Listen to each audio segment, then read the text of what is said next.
여러분 이상한 나라의 앨리스라는 동화 잘 아시죠? 앨리스가 떨어지게 돼서 뭐 토끼도 만나고 여러 사람들을 만나고 인물들을 만나고 하는 내용들인데 거기 동물 중에서 고양이가 한 마리가 등장을 합니다. 그 이름은 채셔캣, 채셔캣이라고 하는 그러한 고양이가 등장을 하는데 앨리스가 길을 잃고 헤매고 있을 때에 그 고양이를 보고 이렇게 물어봅니다. 어느 길로 가야 하나요? 라고 물어보니까 채스켓이 이렇게 대묻습니다. 어디로 가는데? 그러니까 이 앨리스가 고민하다 대답을 해요. 잘 모르겠어요. 난 어디로 가야 되지 내가 잘 모르겠어요. 그러니까 이 채스켓의 특유의 웃음, 이렇게 활짝 웃는 웃으면서 이렇게 얘기합니다. 그러면 어느 길로 가든 상관없지. 여러분 이것은 한글로 직역을 한 것인데 이걸 의역하면 이런 내용입니다. 내가 목표를 정하지 못하고 목적지를 정하지 못했는데 어떤 길로 가든지 그게 너랑 무슨 상관이냐는 거예요. 내가 목적지를 정하지 못하고 방향이 없으면 내가 어떤 길로 가든지 소용이 없다라는 말입니다. 어디로 가는지도 모르는 채 무작건 무언가를 향해 달려가는 사람, 결국 어딘가는 도달할 수 있겠지만 거기가 나의 목표지도 아니고 종착점도 아닙니다. 오히려 헛된 수고와 피로만 남아 있을 뿐이고 점점 더 깊은 혼돈으로 빠져들 뿐 아니겠냐라는 거예요. 여러분 본문 말씀에 나오는 사울, 이 사울이 어쩌면 이와 같았던 사람일 수 있습니다. 방향을 몰랐던 것이 아니라 오히려 방향을 완전히 반대로 착각하면서 누구보다도 빠르고 열정 있게 달려갔던 인물이 바로 사울이라는 거예요. 하나님을 위하는 사람이었습니다. 그렇게 믿었습니다. 그가 믿었던 것은 무엇이냐면 하나님을 위해서 하나님과 영화롭게 하기 위해서 해야 하는 것은 율법을 지키는 거였어요. 조상들의 전통을 수호하는 거였습니다. 이게 하나님의 뜻이라고 확신했습니다. 예수의 이름을 부르짖는 사람들은 이단들이었다라는 거예요. 여러분 그의 마음이 열성으로 불탔고 그의 손에는 이제 공문서를 들고 달려가고 있는 겁니다. 분명히 어떠한 목적을 가지고 있습니다. 그의 목적은 무엇이냐면 예수를 믿는 사람들을 심판하는 거였습니다. 그걸 통해서 하나님과 영광 돌리려고 했던 거예요. 그런데 그 목적이 문제였다라는 겁니다. 목적 자체가 없었던 것이 아니에요. 속도에는 능했고 열정도 있었고 신념도 강했던 인물이 바로 이 사울이었습니다. 그런데 이 방향성이 예수를 향하고 있지 않았습니다. 그가 옳다고 믿었고 바르다고 확신했고 의롭다라고 확신했어요. 그런데 그가 그토록 붙잡고 있었던 의가 무엇이냐면 그가 훗날에 바울이 되지 않습니까? 그 바울이 자기가 고백을 합니다. 열심으로는 교회를 박해하고 율법의 의로는 흠이 없는 자라. 자기 자신을 회상했을 때 이야기하는 거예요. 열심으로는 교회를 박해했는데 율법 가운데 있을 때 나는 율법의 의로는 흠이 없는 사람이었다. 자신의 의로서는 흠이 없는 사람이었다라고 이야기하는 거예요. 여러분 이것은 경고입니다. 회고가 아니라 경고라는 거예요. 사울은 빠르게 달려가고 있었고 그리고 자신이 옳다고 믿는 목적을 향해서 가고 있었지만 그것은 그저 자기 확신이었을 뿐이라는 겁니다. 그 열심이 맹목적이었고 그의 의식은 외식이었고 목적은 복음과는 정반대되는 것이었다라는 겁니다. 여러분 우리의 인생길은 이제 예수를 믿음으로 말미암아서 여러분 기찻길에 오른 기차가 마찬가지라는 거예요. 여러분 이 기차가 선로에서 벗어나면 어떻게 되겠습니까? 어디든 향할 수 없고 사고만 일어날 뿐이에요. 혹시 이런 노래 들어보신 적 있습니까? 찬양? 나는 구원 열차 올라타고서 하늘나라 가지요. 알죠? 거기서 이런 내용이 나와요. 누가 차장 되시죠? 좌표 필요 없어요. 주님 차장 되시니 나는 염려 없어요. 라고 나와요. 여러분, 우리는 나의 인생길에 나의 차장, 내 인생길에 내가 가야 될 방향을 정하고 속도를 정하는 것이 나 자신이라고 생각을 해요. 그게 옳다고 생각해요. 아니요, 그렇지 않다라는 겁니다. 예수 그리스도를 만나는 순간부터 그 모든 것은 주님께 내어 맡겨드리는 겁니다. 여러분, 열차가 그 선로에서 벗어나지 않습니다. 분명 목적지가 저기 있는데 꼬불꼬불 이상하게 다른 길로 가는 것 같더라도 그 길을 따라가야지만이 목적지에 도달한다라는 겁니다. 때로는 커브길에서는 속도를 줄여야 됩니다. 일자로 된 길에 속도를 올리기 시작합니다. 그걸 내가 정하는 것이 아니라 차장이 정하는 거예요. 주님께서 정하시는 거라는 겁니다. 신념이 강하다고 목표가 분명하다고 해서 그 길이 옳은 것이 아니라는 겁니다. 방향이 틀리면 모든 열심과 여러분 그 열심은 오히려 파괴적인 힘이 되는 것이고 하나님 없는 열정은 죄가 되는 겁니다. 예수 없는 신념은 우상이 되는 겁니다. 여러분 사울의 발걸음이 지금 우리에게 이렇게 묻고 있는 것 아닙니까? 당신은 지금 어디로 가고 있습니까? 정말 당신의 확신이 정말 하나님을 향하고 있습니까? 여러분 예루살렘에서 다메섹까지의 거리가 대략 한 240km라고 이야기를 합니다. 먼 거리입니다. 이 젊은 청년이 그 먼 거리에 있는 소문을 듣습니다. 이 다메섹이라는 도시는 매우 중요한 도시입니다. 상업적으로, 교육으로 많은 부를 이룬 곳이고 많은 사람들이 모이는 대도시예요. 이 대도시에 수많은 회당들이 있다고 오늘 성경 말씀에 나오죠. 이 많은 회당들에 많은 사람들이 예수 그리스도의 복음을 듣기 시작하는 겁니다. 그리고 예수를 따르는 사람들이 나타나기 시작했습니다. 이 말을 들은 이 청년 사울이 깜짝 놀랐고 위기를 가지게 된 거예요. 아니 이러다가 저 이단들이 정말로 많은 세력을 구합하겠구나. 이런 안 되겠다. 공문서를 받아들고 대제사장의 공문을 받아들고 정말 의로운 사명을 가득해서 분노에 가까운 열심을 가지고 달려가고 있습니다. 예수와 그를 따르는 자들 그의 울타리를 허무는 위협으로 보였다라는 거예요. 전통을 허물고 율법을 허무는 위협으로 보였다라는 거예요. 그걸 위해서 자신을 의를 세우는 믿음의 사람이라고 생각하고 달려가고 있었습니다. 정당성도 있습니다. 율법에 있어서 의인이요. 정통을 지키는 사람이고 자신에게는 대제사장의 공문서가 있어요. 정당성이 있다라는 겁니다. 이것 때문에 달려가는 거예요. 담대히 달려가요. 그런데 여러분 보십시오.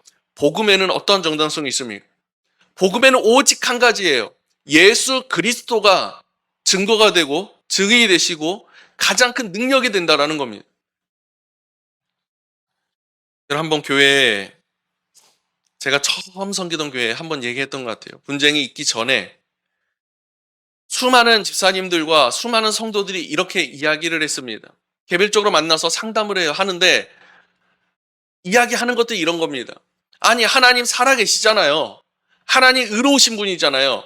눈앞에 보이는 이것이 의로운 것인데 그러면 이것을 세우는 것이 이렇게 행하는 것이 정말로 의로운 일 아닙니까? 이게 정말로 하나님께서 원하시는 뜻이 아닙니까? 라고 이야기해요. 하지만 그 결과로 얻어졌던 것이 무엇이냐면 성도들이 갈라졌다라는 거예요. 그 안에 분쟁이 있고 그 안에 다툼이 생기고 그 안에 아픔이 생겨났다라는 거예요. 여러분 하나님께서 정말 그것을 원하셨겠습니까? 그렇지 않았다라는 겁니다. 여러분 사람들은 그렇습니다. 자신이 보았던 것, 자신이 깨달았던 것, 자신이 느꼈던 것, 자신이 가지고 있는 신념이 하나님의 뜻을 대변한다고 이야기합니다. 이것이 하나님을 위한 것이라고 착각한다라는 겁니다. 맹목적인 것. 여러분 이것은 결국엔 폭력이 될 수밖에 없습니다. 여러분 사울이 훗날에 갈라디아서에서 이렇게 고백을 합니다.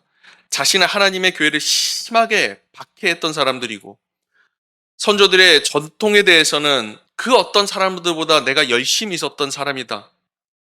다른 말로 하면 나는 복음을 무너뜨리는데 열심이었던 사람이라고 자신을 회상하고 있는 거예요. 여러분 오늘날 우리도 이와 비슷한 착각 속에 머무를 수 있습니다. 하나님을 위해서 한다고 믿지만 정말 그것이 하나님을 위한 것인가? 정말 복음을 위한 것인가? 여러분 이것을 우리가 깊이 고민해 봐야 되고 기도해 봐야 될 문제 아니겠습니까? 무엇을 위해서 하는가? 이것보다 더 깊이 어디를 내가 향하고 있는가? 정말 내 방향성이 예수를 향하고 있는가? 여러분 이것을 깊이 고민해 보시길 간절히 소망합니다. 사울은 방향이 틀렸다는 것을 인식하기도 못한 채 누구보다 빠르게 누구보다 단호한 신념에 사로잡혀 달려가고 있습니다. 그런데 그 길 가운데에서 예수께서 기다리시는 거예요. 그를 멈춰 세우시기 위해서 기다리고 계셨습니다. 여러분 신념은 믿음이 아닙니다. 열정은 복음이 아닙니다. 속도는 방향을 보장하지 않습니다. 우리가 정말 두려워해야 되는 것은 무엇이냐면 멈추는 삶이 아니라 틀린 방향으로 계속해서 걸어가는 삶이라는 거예요. 여러분 이단들이 그렇지 않습니까? 그들의 신앙은 멈춰있지 않습니다. 달려가고 있습니다. 옳지 못한 방향으로. 여러분 단의 새벽이 눈앞에 보이기 시작할 때에 사울의 인생에 돌이킬 수 없는 절한점을 맞이하게 됩니다. 하늘로부터 갑자기 강한 빛이 그에게 둘러비춥니다. 이때를 그가 회상하면서 무엇이라 얘기하냐면 마치 태초에 천지에 하나님께서 빛을 창조하실 때 빛이 있으라 말씀하셨던 것처럼 그 빛이 예수 그리스도의 그 모습과 함께 나에게 나타났다고 이야기를 해요. 그 빛으로 말미암아 눈이 멀게 되었고 그의 소리 그 소리가 자신의 내면에 흔들기 시작합니다. 음성이 들립니다. 사울아, 사울아, 내가 어찌하여 나를 박해하느냐? 이런 고대 히브리 문화에서 이름을 반복적으로 부르는 두 번을 반복적으로 부르는 것은 그 사람을 향한 사랑과 간절함 그리고 깊은 관계 속에서 이렇게 부른다고 이야기를 해요. 다시 말하면 그가 왜 나를 박해하냐라고 꾸짖으시는 게 아니라 그를 향한 안타까움과 사랑으로서 사울아 사울아 부르시는 거예요. 이랑 비슷한 것이 구약에 나옵니다. 아브라함 부를 때 아브라함아 아브라함아 부르세요. 모세를 부를 때 모세야 모세야 부르세요. 지금 사도 바울을 이 사울을 부르실 때 사울아 사울아 부르시는 것. 그를 향한 깊은 사랑과 여러분 그것을 향해서 그와 다시 영적인 교제를 원하시고 깊은 관계를 위하시며 부르시는 음성이라는 겁니다. 주여 누구십니까? 그가 대답합니다. 주여 당신이 누구십니까? 여러분 여기에서 사울의 모습 가운데서 우리가 깨달아야 되는 것이 있어요. 자신은 주님이 누구인지 알고 있었습니다. 하나님이 누구인지를 알고 있었다라는 거예요. 내가 믿는 하나님이 누구인지를 그 누구보다도 잘 알고 있었다고 생각을 했어요. 하나님은 이러한 분이시고 하나님은 이러한 분이시고 하나님은 이러한 분에게 이러한 사람들에게 축복하시고 이러한 사람들이 위한 하나님이라는 것을 누구보다도 잘 알고 있었다고 생각했던 게 사울이었습니다. 근데 그가 고백하지 않습니까? 예수 그리스도의 음성을 듣자마자 고백하는 게 이거예요. 당신은 누구십니까? 몰랐다라는 거예요. 내가 주를 안다고 생각했지만 하나님을 안다고 생각했지만 하나도 모르고 있었다라는 겁니다. 사랑하는 여러분, 여러분도 한번 스스로 자문해 보십시오. 내가 이후에 하나님을 만납니다. 주님을 만납니다. 그 앞에서 내가 주님을 모든 것을 알고 있습니다라고 고백할 수 있는 사람이 누가 있겠습니까? 주님께서 나를 부르실 때 내가 이와 같이 고백하지 않겠습니까? 당신은 누구십니까? 그럼 내가 주님을 알고 있다고 생각한다면 여러분 그것만큼 교만한 게 어디 있겠습니까? 여러분 당대에 가장 의인이었다고 이야기했던 욥 사단이 두루 다니면서 하나님 앞에 섭니다. 그리고 하나님께서 욥에 대해서 그 원수에게 칭찬을 하세요. 자랑을 하세요. 그 정도로 의로웠던 욥이 이후에 그가 하나님께서 모든 것을 다 찢었을 때 그 욥이 이야기하잖아요. 하나님께서 착각하신 거야.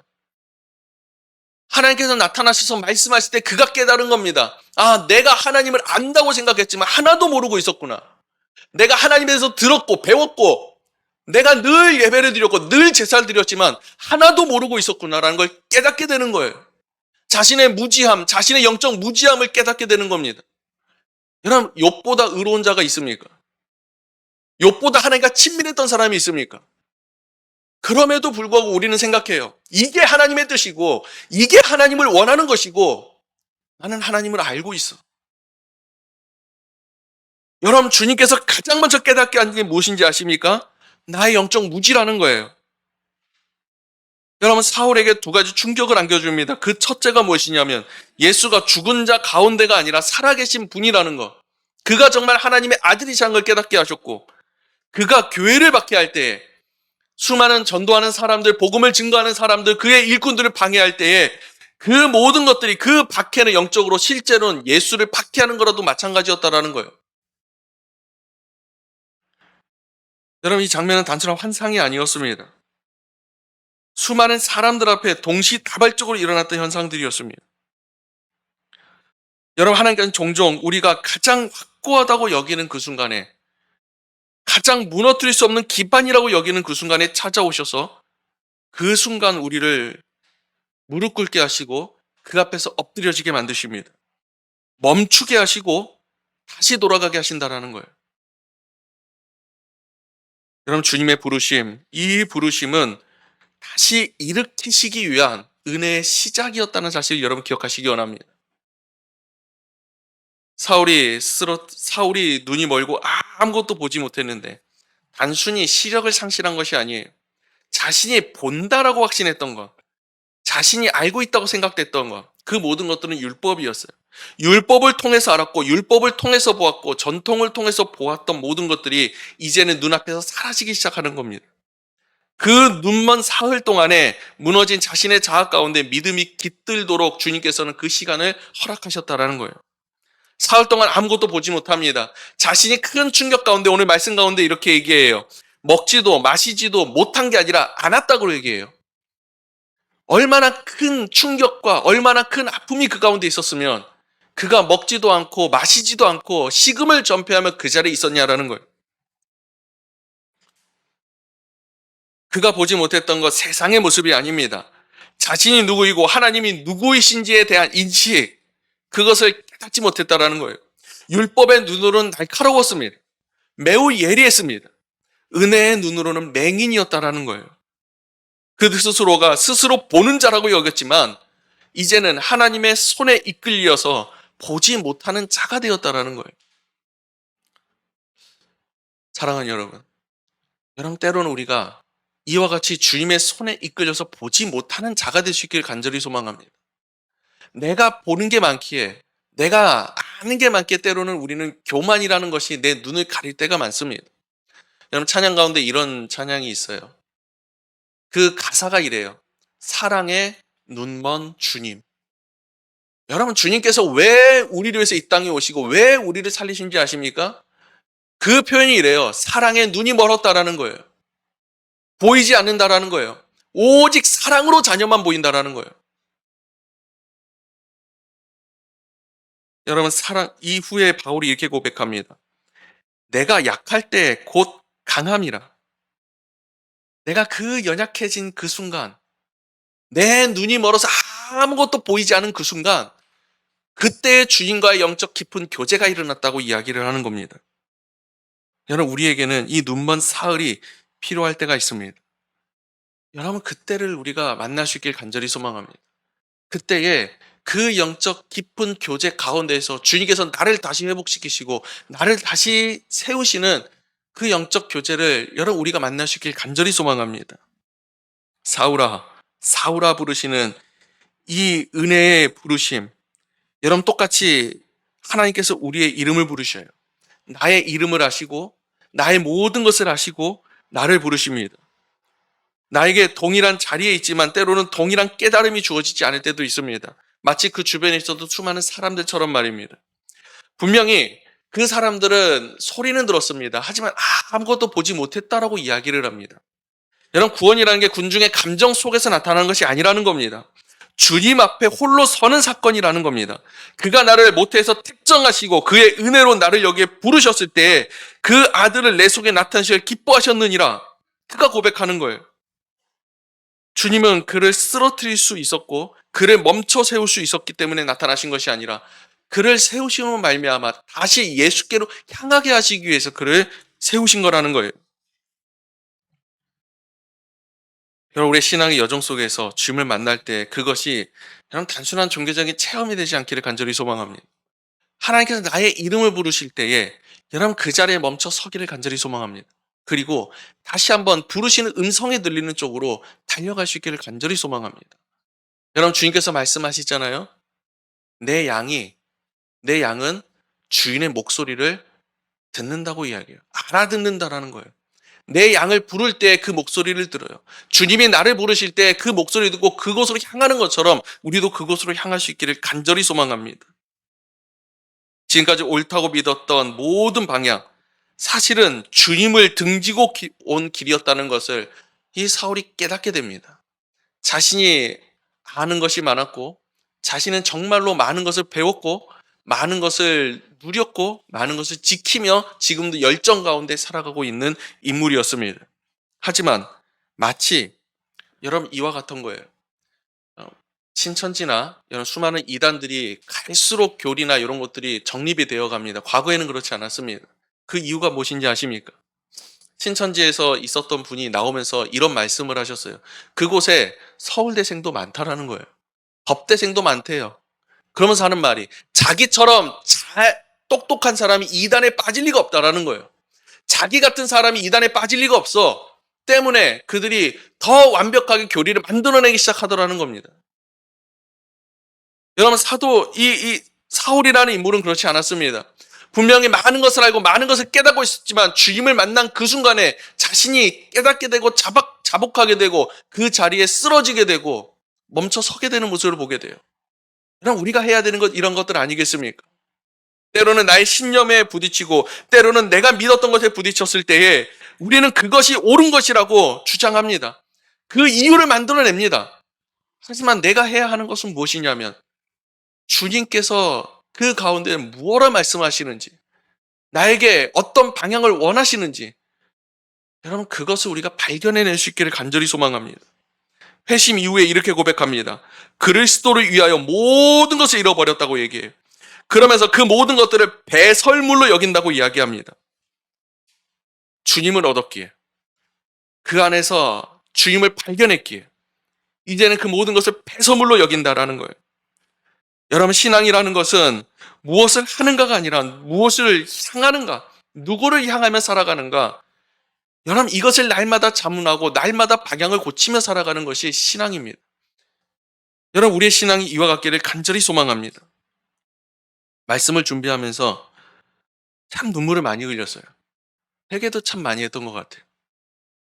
참 하나님의 뜻이 이것이다고 확신하면서 생각했던 것들, 하나님의 뜻이 무엇이라고 확신하면서 생각했던 수많은 것들, 결국에는 이 사울과 같았던 것 아닐까? 라는 생각을 정말 많이 하게 돼요. 그러면서 그 순간에 자복하면서 하나님께 눈물 흘리면서 기도합니다. 여러분, 우리에게 필요한 시간들은 바로 이러한 것들입니다. 내가 멈춰서는 시간. 때로는 주님으로 말미암아서 내가 눈이 머는 시간.